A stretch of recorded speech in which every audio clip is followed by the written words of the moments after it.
Shalom teman-teman, selamat datang kembali di channel Anak-Anak Terang. Hari ini saya akan membawakan firman Tuhan tentang akhir zaman. Mungkin akan terbagi beberapa segmen.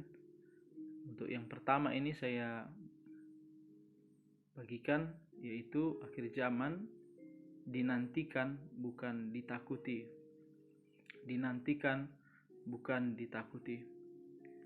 Yang pertama kita mau lihat dulu bagaimana firman Tuhan menjelaskan tentang akhir zaman. Kita lihat di dalam 2 Petrus 3 ayat yang ke-10. Tapi hari Tuhan akan tiba seperti pencuri. Pada hari itu langit akan lenyap dengan gemuruh yang dahsyat, dan unsur-unsur dunia akan hangus dalam nyala api, dan bumi dan segala yang ada di atasnya akan hilang lenyap. Jadi jika segala sesuatu ini akan hancur secara demikian, betapa suci dan salehnya kamu harus hidup, yaitu kamu yang menantikan dan mempercepat kedatangan hari Allah. Pada hari itu langit akan binasa dalam api, dan unsur-unsur dunia akan hancur karena nyalanya. Tetapi sesuai dengan janjinya, kita menantikan langit yang baru dan bumi yang baru di mana terdapat kebenaran. Firman Tuhan jelas menggambarkan bahwa hari Tuhan tiba seperti pencuri. Karena kedatangannya seperti pencuri, berarti kita harus siap kapanpun Tuhan akan datang. Makanya firman tentang akhir zaman sangat perlu disampaikan. 2000 tahun lalu saja rasul-rasul Tuhan sudah berkisah tentang akhir zaman.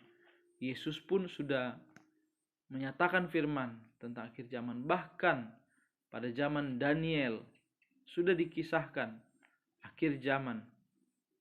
Demikian juga kitab Wahyu sudah disingkapkan Tuhan 2000 tahun yang lalu kepada Rasul Yohanes tentang akhir zaman, apa yang akan terjadi. Oleh karena itu, firman tentang akhir zaman sangat-sangat relevan untuk kita, supaya kita mempersiapkan diri.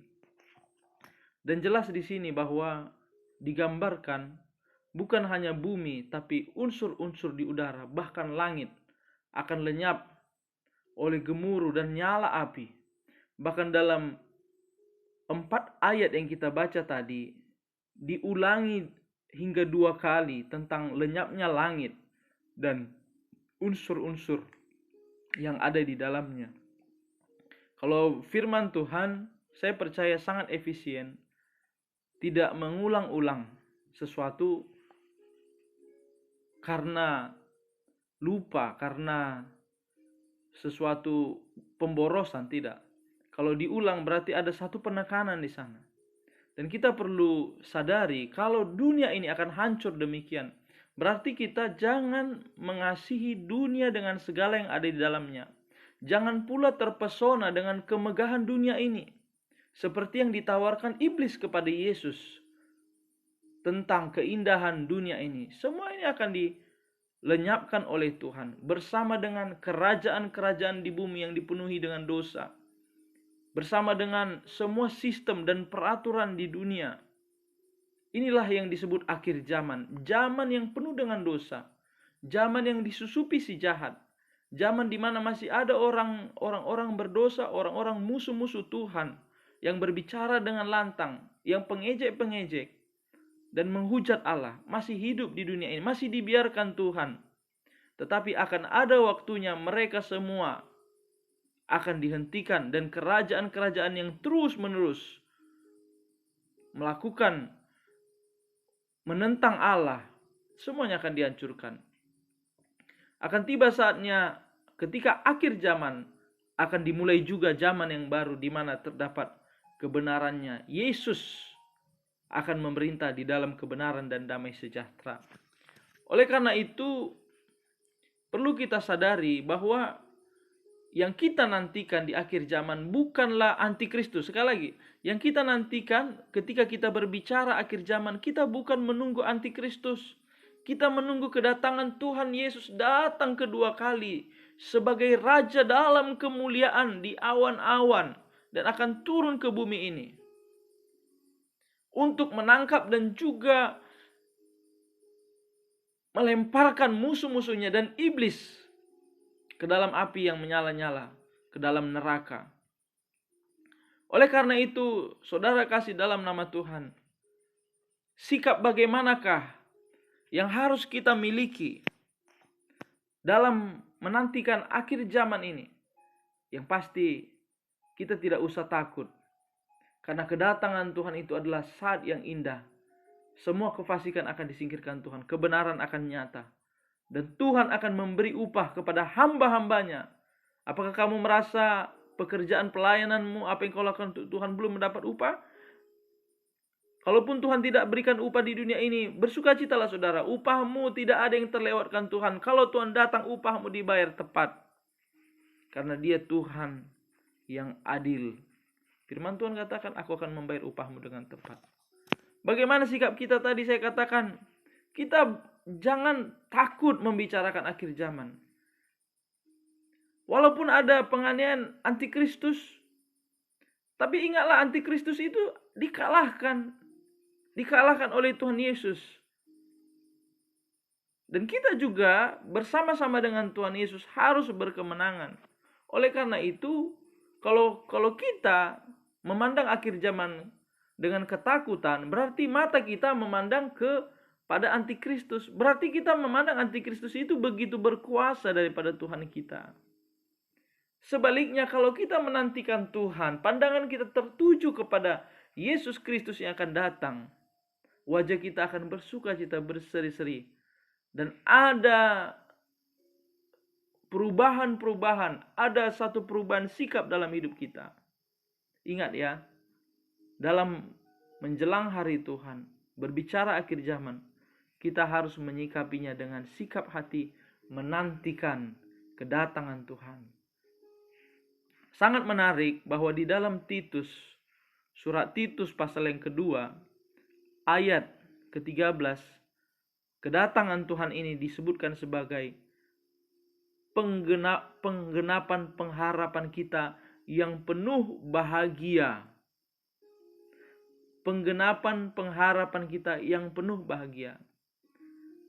Sebelumnya kita mengharapkan, tapi saat Yesus datang, kita akan melihat Dia muka dengan muka. Apakah saudara mengasihi Tuhan Yesus?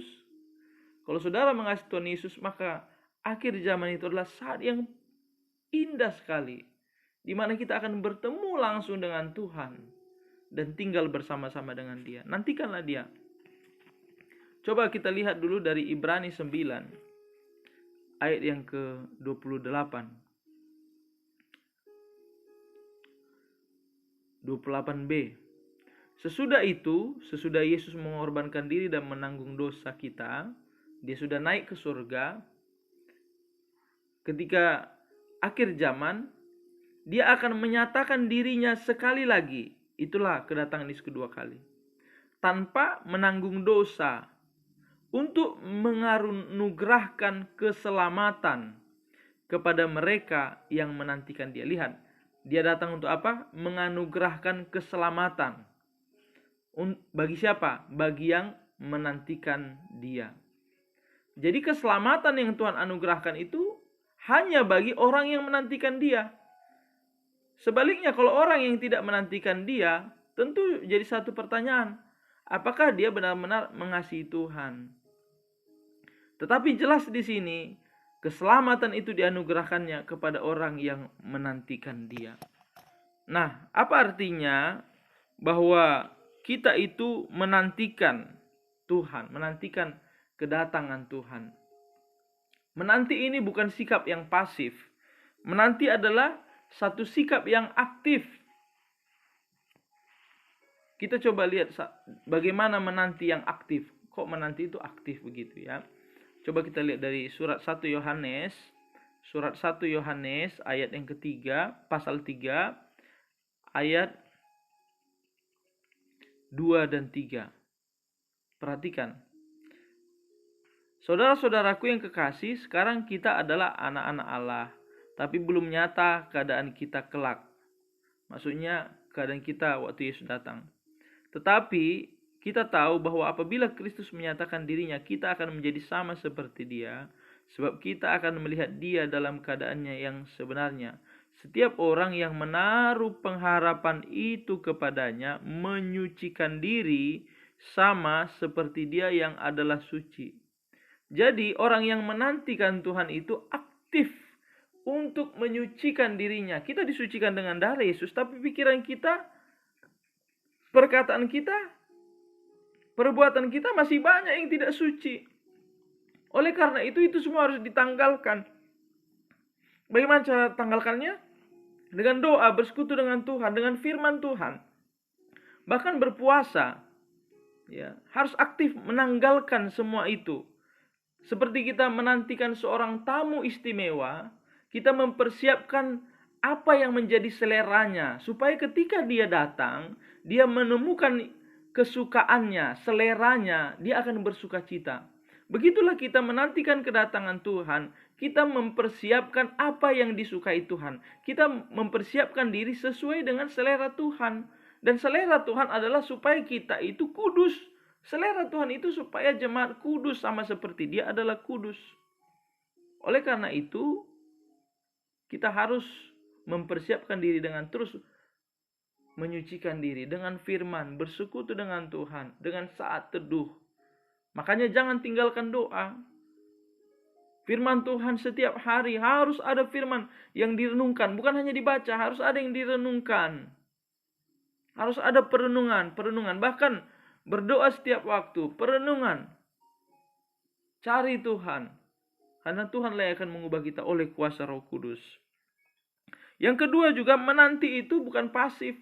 Menanti itu kita harus aktif memberitakan Injil. Aktif bekerja bagi Tuhan, melayani Tuhan. Jangan